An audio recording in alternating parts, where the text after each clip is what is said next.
Hello, welcome back to my channel. I'm Christina Worcester and I'm Madeline, Worcester. and today we will be doing a video that I like to call Trope or Nope, where we talk about 20 popular tropes in fiction and discuss how we feel about them and how you guys, as in my Instagram followers, also feel about them. First up, we have enemies to lovers. You guys voted, and 58% said this was a trope, 42% said this was a nope. Oh, and by the way, if you're confused about how the voting system works, trope is good, nope is bad. I personally find it rare that I read a book that is actually enemies to lovers as opposed to like rivals to lovers, because I don't read a lot of fantasy and it's not a trope that shows up in contemporary fiction in a real way very often. It's not my favorite though. Like, I don't mind it, but there are other romance tropes that I prefer. Your phrasing of rivals to lovers, obviously, I was kind of thinking along the same lines, but I pretty much never read romance of any genre, though I do read fantasy, and I still don't tend to prefer enemies to lovers for the most part. And honestly, my feeling with any of these tropes, or I shouldn't say any, but most of these tropes, is that I feel like anytime you're trying to really sandwich a trope into two character interactions, um, it takes away from the actual storyline or a lot of the feelings that take place. And so, for example, with enemies to lovers, like I feel like a lot of the time, every page, it's like, and he was the bad boy, and she was the good girl, and now they're together. Like that one book that you had me read, the for the book exchange. Oh, yes. One of us is lying. Yeah. I don't know that I'd classify that as enemies to lovers. No, I would not classify it as enemies to lovers either. I was just speaking to the bad boy and good girl element, which I don't think is on this list. It's not. Maybe we'll have to make a part 2. Anyway, so all of that is to say, I find a lot of the time that, like, obviously there are gray areas between sides, so of course a lot of times with enemies to lovers they meet somewhere in the middle, but objectively speaking, usually at least one party has done some truly egregious things, and I really just cannot get behind it. So okay. Next up, we have friends to lovers. 93% said this was a trope and 7% said this was a nope, making this, I believe, our most popular trope of the bunch. I am a sucker for a good friends to lovers story, personally. I find it to be more realistic than like a love at first sight narrative, I think. But it has to be done the right way, or else it comes across as like slightly creepy. Like, oh, I've been friends with you for years, but the whole time I've been waiting for you to return my feelings for you. Like treating the friendship like it's a stepping stone on the way to an inevitable romance. You don't see that a lot, but you know, I felt like it had to be brought up. This is one of the few tropes, if you will, I think I can accept. It is one that when I see it does tend to be pretty good. The only point in which I will sort of contrast with you here, Christina, is I don't feel like it's creepy for somebody to be like, to have a long-standing crush, as long as like they accept that the other person was not reciprocating said feelings the entire time, or if it was just a general sense of pining. I don't really think there's a huge issue with that. The lines start to blur when action comes into the equation, and or not being able to take no as an answer. But again, I think that there is more wiggle room necessarily than just waiting the entire time. So. All right, next up is fake dating. 15% of you rated this as a trope, and 85% said it was a nope. I like fake dating. I don't know if I'd say I love fake dating, but every once in a while, I enjoy a good fake dating story. They just can't go overboard with the whole, oh, it's just fake. It's not real. It's not real feelings that this other person is feeling, even though it totally obviously is. So I think my problem is, and I think Christina would agree, is I have zero tolerance for suspending my disbelief about things. And I need you to tell me when in real life you are out here seeing people yes, I am going to pretend to date you and everything will be great and this will surely work. It is never, and I just can't. It's so cringe. I remember the one the Christy Boyce's series, the Dating and Dragons, yeah, whichever, or Dungeons and Drama. Yeah, I don't remember, but the fake dating one, which I think was pink. But I can't. Yeah, because then the second one was they couldn't date, right? Yeah. Okay. But anyway, and rules. I like the author's writing, and I think she writes Ohio characters very accurately, but the fake dating, it really, it just so, for me, it is definitely a nope. Next up, we have what may be the least popular trope on this list, the love triangle. 8% of you said that this was a trope, and 92% said this was a nope. I don't love triangles, personally.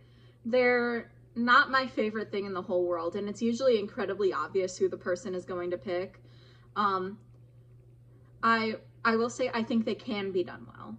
I've heard that the one Cassandra Clare series that I never read does it really well. But I think it can be done well, but it rarely is. I think I would tend to agree with that. I do not associate this as being a good trope, but that's honestly because I think it's been overdone, because I actually think it's very, unfortunately, considering that a lot of the love triangles take place with teenagers, but honestly, even with some adults, as juvenile as it may sound, a lot of people really do have trouble choosing, who they want to pursue, if you will. So I think compared to some other things, it is more realistic, and I don't dislike it as much as some other people dislike it, but it's become so overdone, and oftentimes I just feel like it's unnecessary. They do it just for the sake of having that extra drama, rather than it actually being an authentic indecision. I think when it's authentic indecision, that's fine and probably makes sense. But I would say for the most part, the only reason it's happening is for the plot TM, in which case it's kind of just annoying. Yeah. I will say, there is a certain level for me of, I find it unrealistic that one person would have a crush on me, let alone that two people would have a crush on me at the same time. So maybe that's where my distaste for the trope comes from. Next up, we have siblings, best friend, or best friend's sibling. 9% of you said this was a trope, and 91% said this was a nope. I don't actually see this one a lot. I honestly don't feel like I can comment on it, because it is just one that I so rarely see in books. I can't even think of an example right now. The only thing I can think of is that Victoria song. I was thinking of that too, actually. That was my thought as well. And I mean, that's like a song. It's just about the trope. It's not like it's a book that has the trope as the plot. I guess in Harry Potter, Harry does end up with Ginny, but yeah. that's like not really the main plot of it all. Yeah, it's really not. She kind of just, I mean, like, she isn't just, she as a character is not kind of just there. The romance is just a very minor part of the series. And I feel like, but technically I feel like for all the flaws of J.K. Rowling as a person and also the Harry Potter series as a literary work, I feel like it did do a pretty good job of developing Ginny as a character outside of being Ron's sister and or Harry's love interest. That's true. In the books. In the books. Yeah. I think I can't outright think of some examples, but like I've read it so honestly probably seen it more in like real life of like just random people on Instagram that pop up into my feed. Yeah, this one, I really just find it, like, I personally could not imagine, like, going after one of your friends, or vice versa. Like, I couldn't imagine you, like, pursuing my friends romantically, maybe even especially as the older sibling, I'm like, I don't mind dating somebody in theory 2 years younger than me, but like if it was one of your friends, I'm like, that's a baby. I watched you grow up and I watched you be a baby. Like, I just feel like even though the age gap is like totally fine, I knew you as like a child in a lot of these cases. And it's not like a weird age gap situation. It's just still like I see you as like a sibling, or like, like I find it hard to be like, because a lot of these books will be like, oh, they're like a brother or sister to me, and then they end up dating, and I can't get behind that. I just can't. You know what that makes me think of? What? Kelsey's a friend. She's like my sis, yeah, but we did hook up though. Yeah, definitely. So this one is not my personal fave, but not probably my most loathed. Next up, we have Grumpy Sunshine. All right, this one was 90% trope, 10% nope. I love a good Grumpy Sunshine. All the examples I can think of right now are movies and not books, but like Poppy and Branch in Trolls, Kristoff and Anna in Frozen, Rapunzel and Eugene in Tangled, some of my favorite fictional couples. And you've probably noticed a pattern here. I do tend to prefer when the girl is the sunshine one and the boy is the grumpy one, though obviously the trope can be any combination of genders. I just find that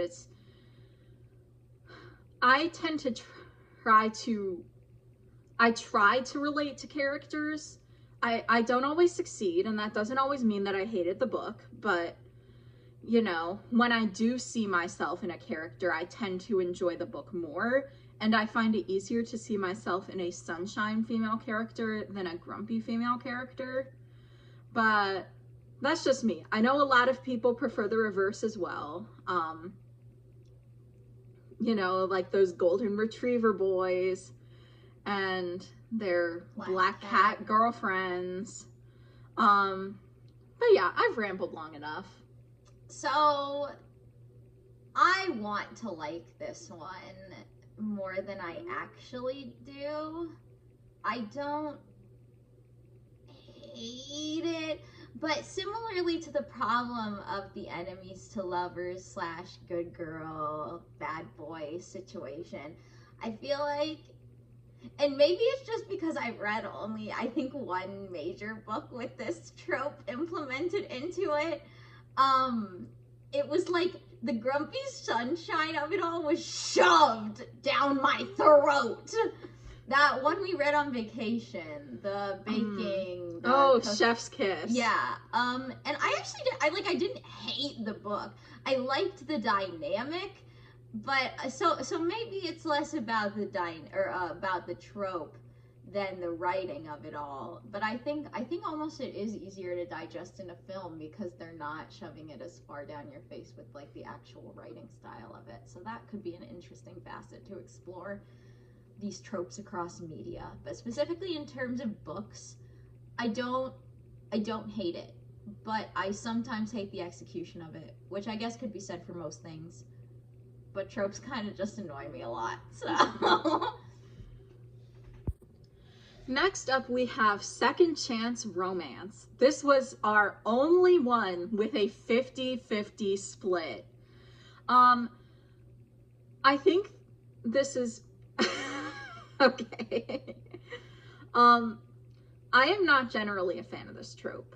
This is probably because I mainly read YA, so it's like the second chance in question is like we dated in middle school. yeah. Yeah, that's crazy that you said that though, because you are like such a prominent watcher of the Hallmark Channel. Yeah, that's true. I feel like I like it better in like a Hallmark setting where the protagonists are 30 plus, because then it feels like it has more weight to it. You know, because these people, their first relationship was when they were adults, or at the very least in high school. And you know, more time has passed between when they were first dating and when they're dating now. And technical difficulties.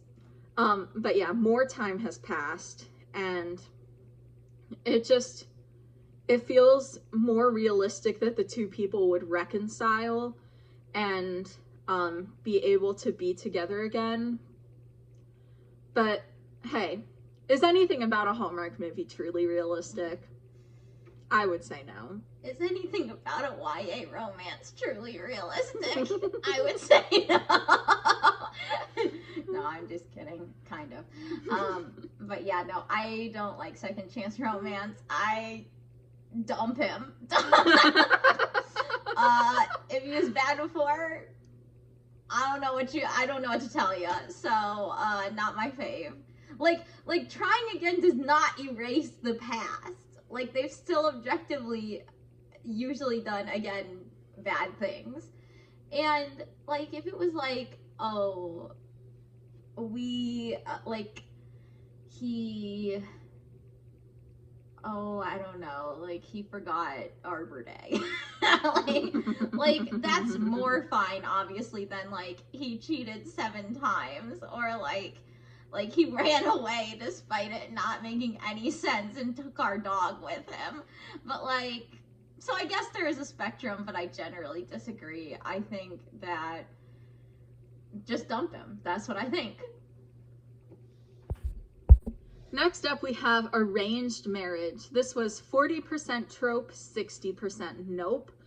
I find it truly depends for me on whether we are talking about an arranged marriage in a fantasy setting or an arranged marriage in a contemporary setting. Because when it comes to arranged marriage in a contemporary setting, my thoughts are, that's weird and contrived. But in a fantasy setting, or even like a historical fiction setting, which is a genre I very rarely read, it is at least more justifiable that this would be happening. This is one of those ones that I generally dislike, but I think it can be done really well, but only if it's a fantasy book. See, so I generally don't like this trope either, but it's not actually because of what you might think, per se. See, I don't necessarily care if it's fantasy, historical fiction, or even modern fiction, because a lot of cultures and religions do still partake in this. And while some individuals within those cultures may face barriers and may not want to partake, there are still people who do have an appreciation for this, which I can understand and respect, even though I would not want it for myself. That being said, what is an arranged marriage trope if not situationship persevering? you are literally being put in a situation with somebody else, and it's very much a like, will they, won't they? Like, they objectively start out in most cases with little to no feeling if they're just kind of being yeeted with somebody. So I think it depends is very fair, but I would say just in general, like, this is not the kind, I tend to like something that's been built up over a long period of time, and that's kind of like, we are literally putting you in a situation. Find feelings. Speaking of people being put into situations, forced proximity. 73% said that this was a trope and 27% said this was a nope. This is another one that I haven't read much of. It comes across to me like it's like, my problem with this as an idea is it's giving, I fell in love with you because you were there. That's all I have to say about that. I honestly feel kind of similarly. I would say this was one of the ones on the list I almost felt the most neutrally towards. Because it kind of is just like, I mean, yeah, like, you're close to each other. Again, it's kind of just this one is like legitimately a situation. Like, the other one is like, I'm joking and like making it a funny little connection. This one is like legit just what a situationship is, and I don't know if there's enough depth behind that for me. There could be, but I would say in most cases there doesn't tend to be. All right, so next up we have soulmates / fated mates. 44% said this was a trope and 56% said this was a nope, which hurts my feelings a little because soulmate AUs were kind of like my introduction into fandom culture when I was like 13 and just getting on Tumblr for the first time. Possibly even before that, when I was looking at Tumblr posts on Pinterest, on my mom's Pinterest, might I add. It wasn't even my own account. But yeah, needless to say, I love a good soulmate story. It has to be said. Sue me. So, a point that has never once been said before. We tried recording this one. It cut me off because I didn't have enough phone storage. Yeah. But what I was gonna say is I do think that it would be reasonable and it could be said that one could like soulmate AUs without liking soulmates within the publishing sphere, like in technically professional works, and the appeal being outside of that traditional space with characters you already know. But that being said, and also not to minimize fan fiction, I'm just strictly speaking in publication terms here. I did read many a fated mate story in my day with my good buddy Corinne, reading free books on Amazon about werewolves and the like. It's definitely not my favorite because I feel like typically the guy, because for some reason it's usually a human girl and like a werewolf guy or something like that. Not always, but often, it can veer into like over possessive territory, and that's a little uncomfortable. Don't love that, but it's not the worst. My phone is running out of storage, so stay tuned for part 2.